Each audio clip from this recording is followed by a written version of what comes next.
21 ആഴ്ച ഞങ്ങൾ കിടക്കുകയാണ്. വലിയൊരു സംഭവമാണ്. എനിക്ക് ഒരുപാട് ആശ്വാസവും അംഗീകാരമൊക്കെ കിട്ടി. 8 വർഷത്തോളമായിട്ട് സ്റ്റീവായിട്ട് പരിചയത്തിലാണ്. അതൊക്കെ പുള്ളി മനസ്സിൽ ഓർത്തിരിക്കുന്നത് തന്നെ വലിയ കാര്യമാണ്. ഇപ്പോൾ എനിക്ക് നല്ല രീതിയിൽ ജീവിക്കാൻ പറ്റുന്നുണ്ട്. ഞാനൊരു സ്ഥലത്ത് വഴുതി വീഴുമ്പോൾ നമ്മളെ പിടിക്കാനായിട്ടൊരു കൂട്ടം നമ്മുടെ കൂടെ ഉണ്ടെന്നൊരു വിശ്വാസം. പക്ഷേ എങ്കിലും ചിലപ്പോഴൊക്കെ ഭയം തോന്നാറുണ്ട്. ഇവരൊക്കെ ഒരു ദിവസം എന്താ പറയുക, നമ്മളെ വിട്ട് പോയാലും നമ്മൾ വീണ്ടും ഒറ്റപ്പെട്ടാലോ എന്നുള്ള. പക്ഷേ ഭയന്ന് വലിയ പ്രാധാന്യമൊന്നുമില്ല. എല്ലാവരും ഒരു ദിവസം പോകും. അപ്പോൾ ഉള്ള സമയത്ത് പരമാവധി സർവീസൊക്കെ ചെയ്ത് പരമാവധി മെൻ്റലി സൈനായിട്ട് ജീവിക്കുക. ഓഫ് കോഴ്സ് പല കാര്യങ്ങളിലും ഞാൻ ഒരു ഡിഫറെൻ്റ് ഇതാണ്. ഉദാഹരണത്തിന് നോഫാപ്പിൻ്റെ കാര്യത്തിലൊക്കെ പുള്ളിയുടെ ഒരു കൺസെപ്റ്റ്, സ്ട്രൈക്കിൻ്റെ കാര്യത്തിലുള്ള പുള്ളിയുടെ കൺസെപ്റ്റ് അതൊക്കെ ഡിഫറെൻ്റാണ്. കാര്യം ഞാനത് അടക്കമുള്ള ഈ ഒരു സംഭവത്തിലേക്ക് എത്തിയത് നോഫാപ്പിലൂടെയാണ്. സോ നോഫാപ്പ് യൂസ്ലെസ് എന്ന് പറയുന്നത് വെറും മണ്ടത്തരമാണ്. നോഫാപ്പ് ഭയങ്കര പവർഫുള്ളായിട്ടുള്ളൊരു ടൂളാണ്. ആ ഒരു കൺസെപ്റ്റ് തന്നെ. കാരണം സ്ട്രൈക്ക് എന്ന് പറഞ്ഞ കൺസെപ്റ്റാണ് പലപ്പോഴും ആളുകളെ ഇനിഷ്യലി അവരുടെ തലയിൽ ക്ലിക്കാവുന്നത്. അത് പലപ്പോഴും ഇൻസെൻറ്റീവ് ബേസിലായിരിക്കും താനും. പക്ഷേ വൺസ് ഇതിൽ ഇറങ്ങിക്കഴിഞ്ഞാൽ ഒരു ലെവൽ എത്തിക്കഴിയുമ്പോൾ വേണമെങ്കിൽ ആ കൺസെപ്റ്റ് മാറ്റിയെടുക്കുന്നതാണ്. പക്ഷേ ഇനിഷ്യലി ആ കൺസെപ്റ്റ് പലപ്പോഴും ഇൻസെൻറ്റീവ് ബേസ്ഡിലായിരിക്കും, ഇൻസെൻറ്റീവ് ഫോക്കസ്ഡ് വരും. അപ്പോൾ NoFap is very working in that case, very motivating as well. So അത് യൂസ്ലെസ് എന്ന് പറയുന്നതിന് പ്രത്യേകിച്ച് അർത്ഥമൊന്നുമില്ല.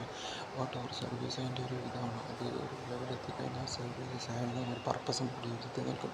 Through out the life NoFap കഴിഞ്ഞ് വീണ്ടും വലിയ റിലാപ്സിലേക്ക് പോകാതിരിക്കാൻ ത്രൂ ഔട്ട് ദ ലൈഫ് ഇരിക്കുമ്പോൾ അത് ഉദാഹരണത്തിന് നിക്കോട്ടിക്സ് അല്ലെങ്കിൽ സൈക്കോതെറാപ്പിയും ഒക്കെ ഉപയോഗിച്ച് ഒരാൾ അതിൽ നിന്ന് രക്ഷപ്പെട്ട് കഴിഞ്ഞാൽ, ഇനിഷ്യൽ ട്രീറ്റ്മെൻറ്റ് രക്ഷപ്പെട്ട് കഴിഞ്ഞാൽ നമുക്കത് നിലനിൽക്കാനൊരു പക്ഷേ ഈ പറയുന്ന പോലെ ഒരു ദൈവ കൂട്ടായ്മയിൽ തരുന്ന ശക്തി ഇമ്പോർട്ടൻ്റ് ആണ്. സോ അതാണ് വഴി. അപ്പോൾ ആദ്യത്തെ ഇത് യൂസ്ലെസ് എന്ന് പറയുന്നതിന് ഒരു അർത്ഥവുമില്ല എന്നുള്ളത് തന്നെയാണ് സത്യം. ആദ്യം നമ്മളെ കുറച്ചൊരു ഡെല്യൂഷൻ അല്ലെങ്കിൽ ഇല്യൂഷനിൽ പഠിക്കുന്നതാണ് വളരെ ബുദ്ധിപരം. കാരണം അങ്ങനെയാണ് നമ്മുടെ മൈൻഡ് എത്തുകയുള്ളൂ. സൂട്ട്സിലൊക്കെ ചുട്ടപ്പിലൊക്കെ കട്ടീസ് ആ ഒരു സംഭവം ഇനിഷ്യലി അത് തന്നെയാണ് നല്ലത്. പിന്നെ പയ്യെ യൂസ്ഡ് ആകുമ്പോൾ ഒരു 60 ദിവസം കഴിയുമ്പോൾ പയ്യെ വേറെ കോൺസെപ്റ്റിലേക്ക് മാറുക എന്നുള്ളതാണ്. ഓക്കെ, നോഫാപ്പ് തന്നെയാണ് എൻ്റെ ഹയർ പവർ. നോഫാപ്പ് തന്നെയാണ് എൻ്റെ ഹയർ പവർ രൂപം.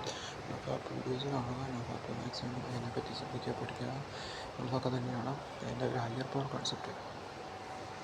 ഇതൊക്കെ എനിക്ക് ചെയ്യാൻ സാധിക്കുന്ന സർവീസിലുള്ളത് കൊണ്ട് തന്നെയാണ്.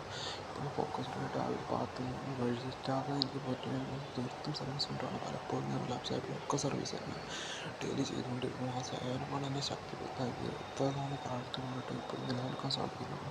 ഒരുപാട് സർട്ടിഫിക്കേഷൻ ഫാൻസി ആയിട്ടുള്ള അവസരങ്ങളോ കടങ്ങളായിട്ട് നിലവിലും ഇപ്പോഴും സ്ത്രീകളായ സഹോദരിമാരായിട്ട് കാണാൻ സാധിക്കും. ആരോടും ദേഷ്യത്തോടെ വെറുപ്പോടെ വികാരത്തിരിക്കാൻ സാധിക്കും. ജോലി പോകാത്തതും എല്ലാവരോടും സോറി പറയാൻ പറ്റുന്നതും മനസ്സിലാക്കുന്നതും ആ 12 പടികളുടെ പാരമ്പര്യങ്ങളുടെ ശക്തി കൊണ്ട് തന്നെയാണ്. അല്ലാണ്ട് ഒന്നും പറയുന്നില്ല.